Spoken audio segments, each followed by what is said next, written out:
If you've been idling for a while, here's your green light.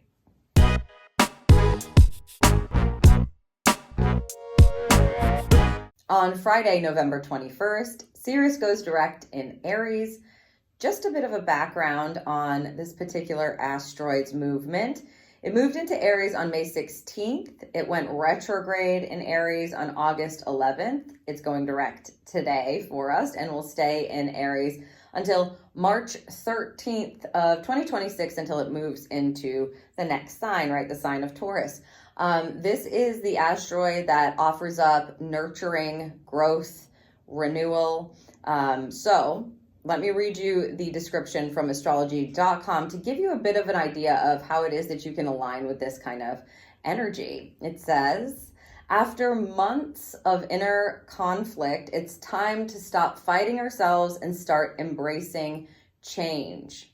Use this energy to stand up for yourself and others, launch new projects, and establish your goals for 2026. So it's a nice energy to kind of direct us forward, especially with what it is we want to grow or what feels like it needs a little extra nurturing or love or needs to be renewed. So let's see what we've got here for the roll.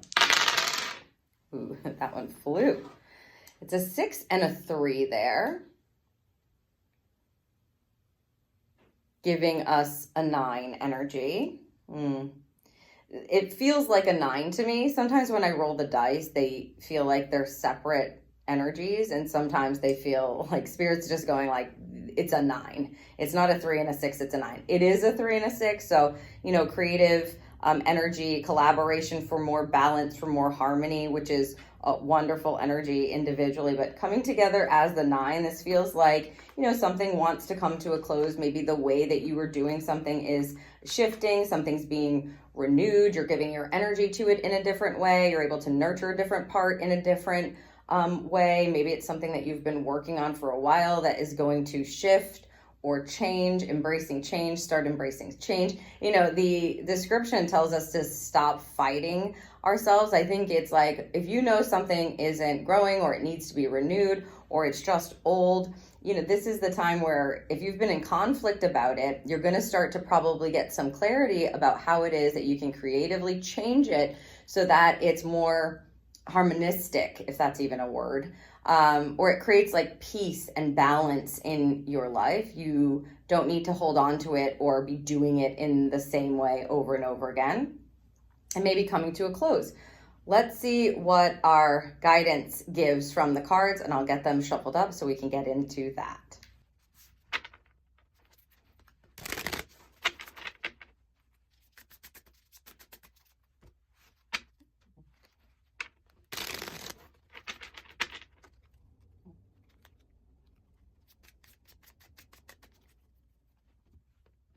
Okay, they're talking about the number and the season that we are in, which is interesting. I mean, Sagittarius is the 9th sign, and today is the beginning of Sag season as well. So there may be this beautiful kind of coupling or blending of energy with Ceres going direct in Aries and the Sag season beginning to offer us up some sort of, inspiration, clarity, etc. So let's see what we have for the pull.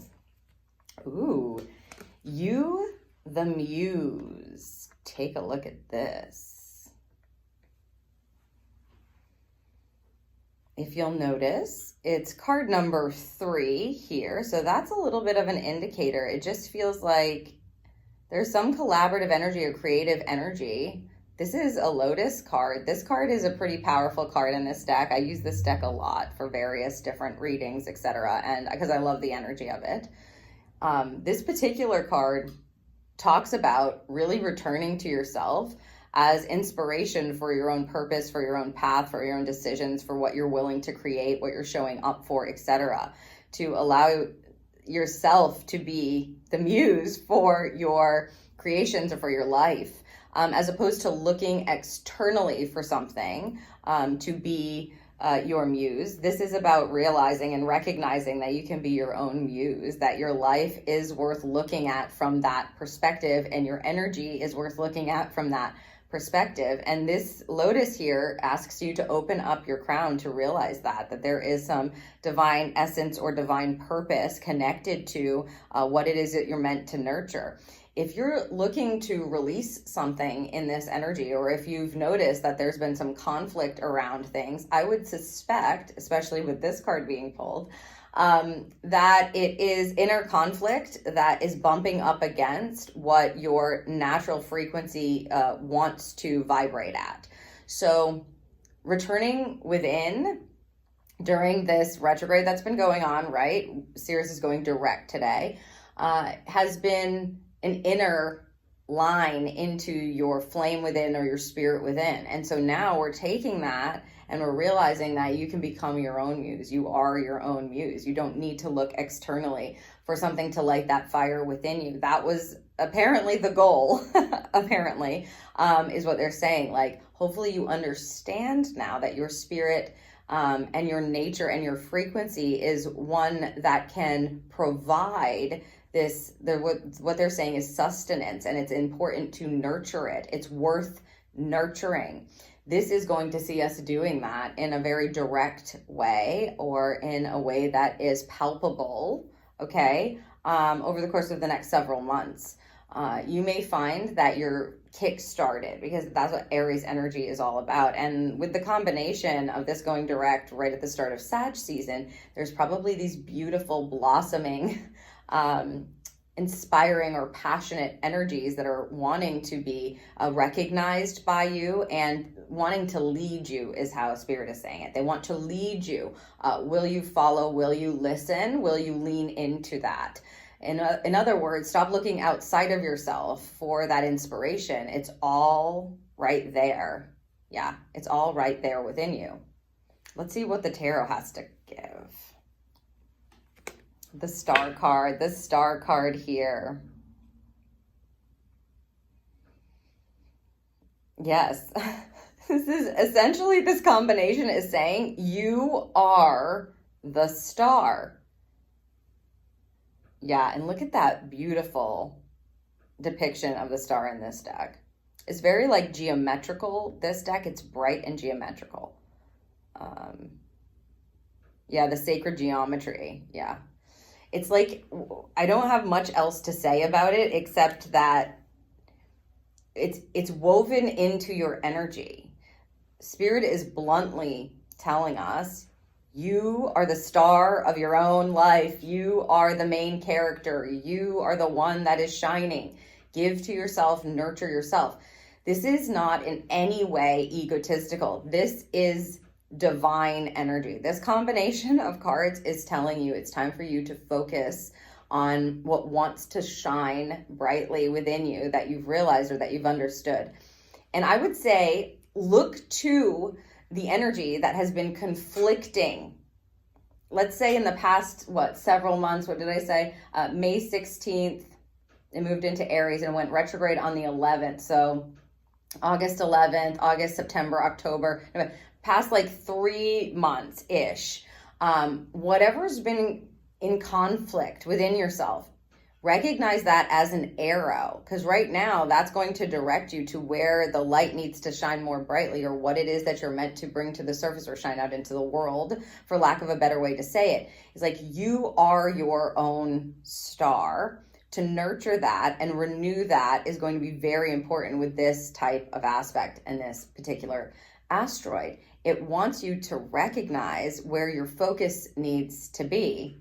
And that is, of course, building your connection, starting to, yes, trust yourself more and trust your light more. The star card is a card of hope and renewal and faith and understanding that if they can do it, you can do it, right? You're the keeper of your dreams and you're the maker of your dreams. That's lovely.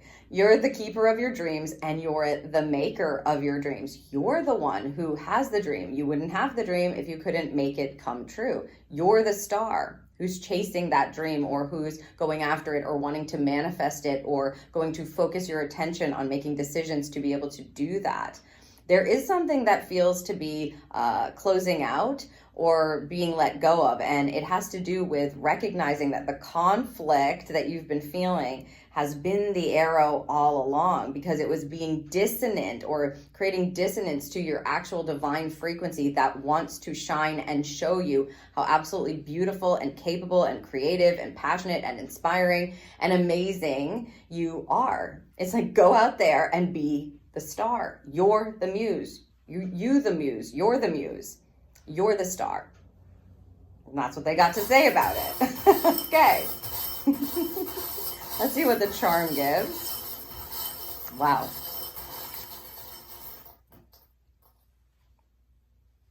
Okay.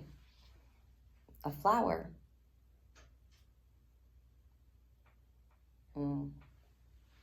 It's a blooming energy. A flower represents blooming, right? Coming into something being nurtured to the point of fulfillment. You're getting a lotus, you're getting a flower, you're getting the star card. This is something that wants to be brought to fruition or wants to bloom. And I'm pretty sure it's you. Okay, so take that and allow it to sink in over the next several months. And if you can, start to notice where it is that you can elevate your frequency to release the conflict around it and lean into what it is that, makes you great. It's like what it is that inherently and naturally makes you you. That's what you're wanting to focus on growing, nurturing, and allowing to blossom or bloom over the next several months for sure. Wow. All right. If you would like to get some more insight around this particular energy, today again is Sagittarius season, the start of it, and I have a Sag season pick a card. You choose from 3 cards, and then you can watch your guidance instantly for this uplifting and optimistic season ahead. Also, December is coming in quickly, and I have a December monthly reading that's a personal reading. So this gives me a chance to take a personal look, an individual look at your specific guidance for the month. You'll find the links for both of those readings in the description, and you can visit the Intuitive Astrology playlist anytime to keep up with the collective guidance for what's going on in the cosmos. And don't forget to subscribe. Thank you so much for watching.